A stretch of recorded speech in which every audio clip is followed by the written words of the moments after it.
In my other video, I talk about T206 lithography printing process. If you haven't watched those videos, make sure you go back and watch it, and make sure you subscribe so that you won't miss any new video. So in my previous video, I talk about the limestone being used for T206 lithography printing process, and each limestone responsible for one single color of a color image. For this T206, it's missing multiple colors. It only has the brown, black, and blue color on this sample. Imagine if you were a graphic designer back in 100 years ago, you have to draw the image on a limestone using a greasy crayon and then do the etching, and then use a simple concept of water repels with oil or grease so that you can create the image, and then run through a printing machine that add the pressure onto the paper along with the stone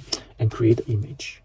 And such a process is very complicated, and there's a thousands things it can go wrong. But I want to talk about why we can't find a T206 limestone back from 100 years ago. Obviously, the limestone is very delicate, and as I showed in other video, the image or the etching on the limestone is not that deep.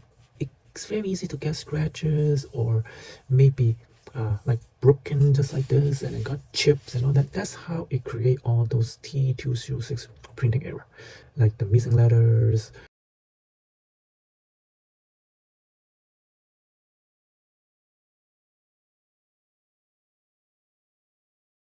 So I'm going to give you an idea, like you have to make different limestone for each different color. Like for example, for the blue color, and then another limestone for black, another limestone for red, another limestone for yellow, and then you have to print those on top of each other and align them correctly to create a 100% focus image. There's a lot of area that it can go wrong. Also think about it, when they print the T206, they don't have one single player on the same sheets, and they have multiple player on the same limestone, and you technically need to draw like 50 or 60 different images on the limestone and then go through the etching and all that stuff.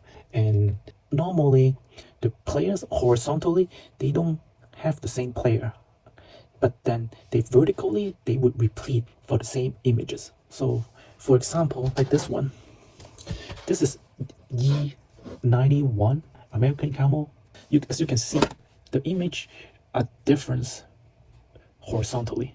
So this uncut strip only being used as an example of how they align. There are some registration mark to help the printer to know where they cut the cards or the sheets, and also align when they print different colors. And I will have video to talk about all this cross mark, and then because they are widely known as the proof cross, but you can actually like see them on oversized cards. So I hope you enjoy this video. Make sure to subscribe